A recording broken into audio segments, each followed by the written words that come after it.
Salam kepada semua saudara-saudari dalam Kristus Yesus. Hari ini kita akan menerokai bagaimana kita bersedia untuk kedatangan anak manusia yaitu Yesus Kristus kali kedua dari segi keperluan berjaga-jaga dengan satu ilustrasi daripada satu perumpamaan hamba yang bijak dan bodoh. Mari kita datang berdoa bersama.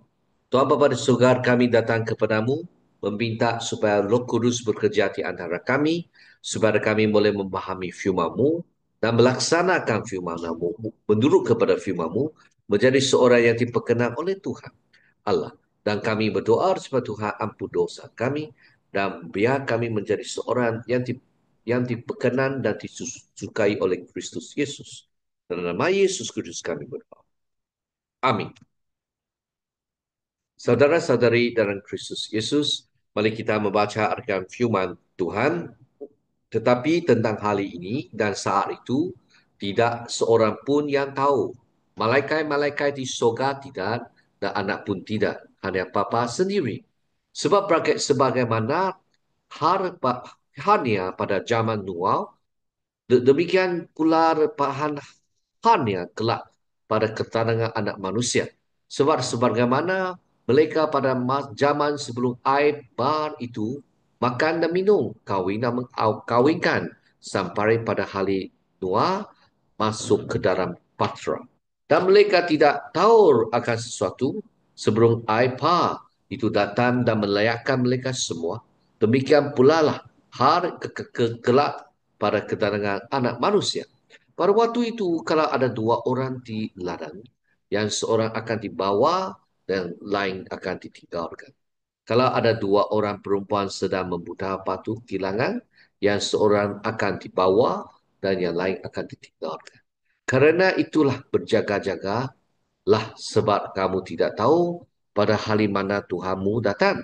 Tetapi ketahuilah ini, jika tuan rumah tahu pada waktu mana pada malam hari pencuri akan datang, sudahlah pasti ia berjaga-jaga dan tidak akan membiarkan rumah dibongkar. Sebab itu hendaklah kamu juga siap setia kerana anak manusia datang pada saat yang tidak kamu duga.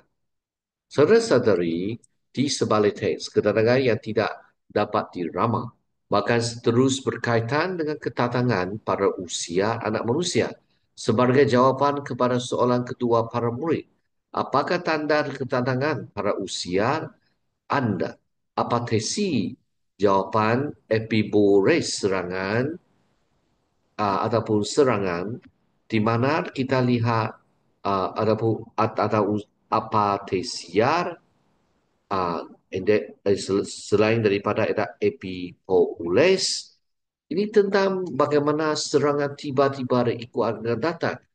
Ini menandakan yang tidak tertukar dan tiba-tiba. Nabi-nabi palsu mesti akan memberikan tanda, tetapi tiada tanda kedatangan Yesus akan diberikan. Satu-satunya tanda adalah anak manusia itu sendiri. Tidak ada maksud dalam Greek dia kata Oden, itu maksudnya tidak ada tanda Simeon. Ketiada tanda-tanda khusus mentekankan sifat kejutan datang keterangannya. Keterangan itu akan tidak dapat dilamarkan, tidak dapat dijangkakan, dan akan mengejutkan ramai orang.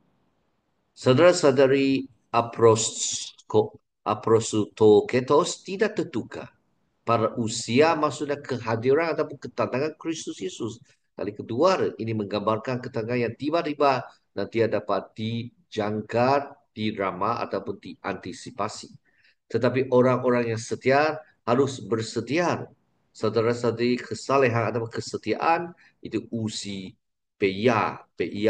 Setia ini di sini merujuk kepada kesetiaan dan kesetiaan dalam rohani. Saudara-saudari, waktu yang tidak diketahui, yang itu maksudnya pada masa yang kita tidak tahu. Kalau kita membuat perbandingan, ialah sebelum ini kita ada membicarakan tentang bait suci Tuhan itu akan dibinasarkan dengan satu perkara demi satu perkara yang akan berlaku. Tetapi pada peringkat sini, dia tidak memberitahu apa masa, apakah hari yang Yesus Kudus akan datang. Hanya Tuhan tahu saja. Bila Yesus Kudus datang kali kedua pada usia. Satu perkara yang sangat jelas ialah banyak orang tidak bersedia. Seperti apa yang kata dalam zaman Noah, mereka tidak bersedia.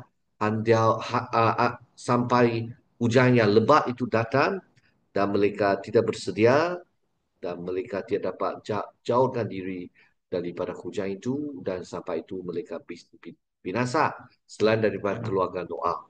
Jadi kedatangan itu adalah tiba-tiba dan itu berlakulah.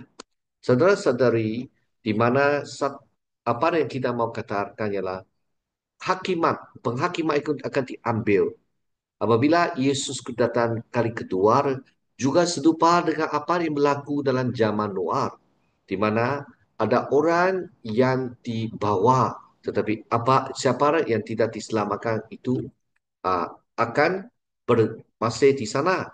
Saudara-saudari, satu akan diambil dan satu akan lain ditinggalkan. Orang yang bekerja di ladang atau rumah akan terkejut. Ketenangan akan memisahkan orang dan membawa sebahagian untuk penghakiman. Diambil maksud penghakiman dan kehancuran, bukan pengangkatan atau keselamatan. Saudara-saudari, ketenangan yang tidak tertukar ini mempunyai implikasi pastoral. Para pengikut haruslah berwaspada dan bersedia. Oleh itu, jaga-jagalah kerana kamu tidak tahu pada hari manakah Tuhanmu akan datang. Yesus Kristus menggambarkan pentingnya kewaspadaan dengan satu siri perumpamaan. Perumpamaan pertama menggunakan imej yang biasa tentang pencuri yang datang pada waktu malam. Para murid harus berwaspada tidak seperti pemilik rumah. Mereka harus berjaga-jaga, quikorete dan bersedia kineste, tidak mengetahui waktu yang tepat kedatangannya. Bukanlah alasan quikorete berjaga-jaga, kineste, hetoimoi bersedia. Apa yang dimaksudkan dalam istilah praktikal dijelaskan kemudian dalam. Perubahan kedua menggunakan hubungan antara hamba untuk menyampaikan pesanan. Yesus membandingkan hamba yang bijak dengan hamba yang jahat. Tradisi kebijaksanaan perjanjian lama menggambarkan perilaku bodoh dan bijak. Motif yang sama juga terdapat dalam perumpamaan lain dalam seks. Siapakah hamba yang setia dan bijaksana yang diangkat oleh tuannya atas orang-orangnya untuk membeli mereka makanan pada waktunya? Berbahagialah hamba yang didapati tuannya melakukan tugas itu. Ketika tuannya itu datang, aku berkata kepadamu, sesungguhnya tuannya itu akan mengangkat yang menjadi pengawas segala miliknya. Akan tetapi apabila hamba itu jahat, dan berkata di dalam hatinya, Tuanku tidak datang-datang. Lalu ia mulai memukul hamba-hamba lain dan makan minum bersama-sama memabuk. Maka Tuan hamba itu akan datang pada hari yang tidak disangkakannya. Pada saat yang tidak diketahuinya dan akan membunuhnya dan membuat dia senasib dengan orang-orang munafik. Logika perumpamaan ini jelas menjadi satu persiapan. Menjadi siap adalah bijaksana. Tidak siap setelah diperingat adalah bodoh. Kebijaksanaan orang yang setia akan diberikan ganjaran. Kebodohan akan membawa akibat yang menghancurkan. Di sanalah akan terdapat lantapan dan katakan gigi. Saudara-saudari, marilah kita belajar menjadi seorang yang bijaksana, tetapi tidak kebodohan. Perubahan kedua menggunakan hubungan antara hamba dan tuannya untuk menyampaikan maksud. Yesus membandingkan hamba yang bijak dan juga hamba yang jahat. Tradisi kebijaksanaan perjanjian lama menggambarkan tingkah laku yang bodoh dan bijak. Motif yang sama juga terdapat dalam perumpamaan lain dalam set ini. Logiknya jelas dilihat dalam perumpamaan ini. Bersedia adalah bijak. Tidak bersedia selepas amalan adalah bodoh.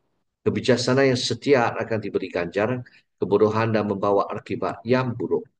Dalam teks ayat 45 sampai 47 adalah satu seorang retorik dianjurkan. Siapakah hamba yang setia dan bijaksana?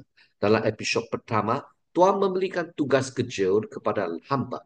untuk membeli makan kepada orang lain pada masa yang sesuai semasa dia tiada.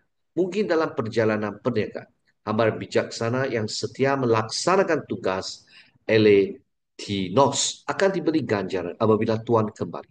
Dia akan menaikkan pangkatnya menjadi pengguru seluruh harta. Kita menemui corak yang sama seperti kemudian dalam perumpamaan tentang Tarenta.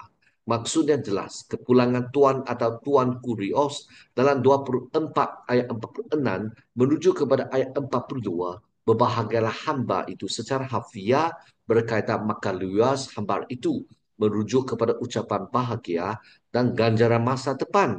Ini menggariskan pentingnya pistotes, kesetiaan dalam pelaksanaan tugas yang diberikan.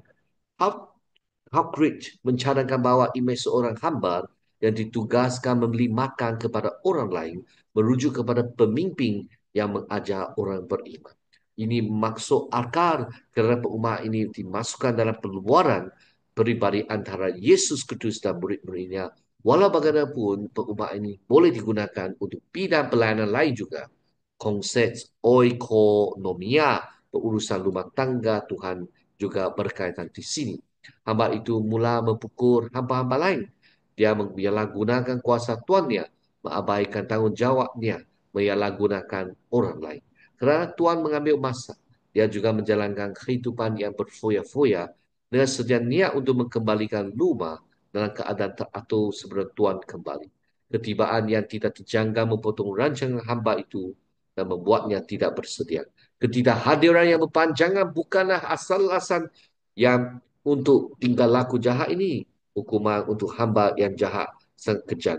Dia akan dipotong berkeping-keping, dikotomio, dipotong berkeping-keping atau dipotong dua adalah bentuk hukuman yang mengkelikan yang diketahui. Yesus menggunakan imej yang mengejutkan ini juga menggambarkan penghakiman eskatologi. Mereka yang tidak bersedia akan berkongsi tempat dengan orang munafik dan nas yang sama. Bahasa perumpamaan ini secara jelas menghubungkannya dengan konteks para usia yang lebih luas. Hari dan jam tangkisan dan katakan gigi.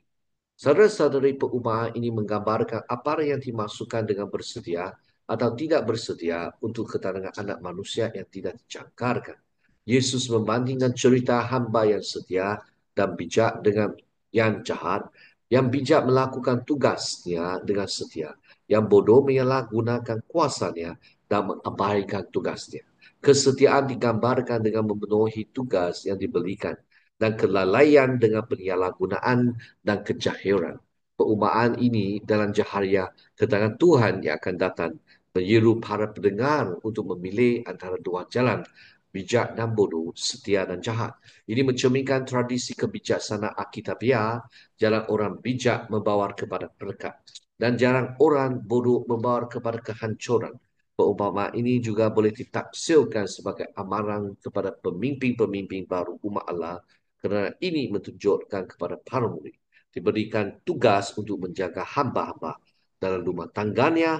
Mereka tidak boleh seperti kepimpinan agama Jerusalem yang menyalahgunakan kuasa mereka dalam komuniti iman sebagai hamba yang bijak dalam rumah tangga Allah. Mereka harus memenuhi tugas mereka dalam semangat kehambaan. Mari kita datang untuk berdoa bersama. Tuhan Bapa di Sorga, kami memuji Tuhan sebab Tuhan adalah baik. Kami puji Tuhan, kami diberi peluang untuk memahami firman-Mu. Dan kami berdoa supaya kami dapat menjadi seorang yang diperkenan Tuhan, menjadi seorang yang menunggu Tuhan Yesus datang kali kedua dengan kesetiaan yang berterusan. Dan ada kebijaksanaan untuk membuat sesuatu untuk menjadi seorang yang diperkenan Tuhan. Dalam nama Yesus Kristus kami doa bersama. Amin.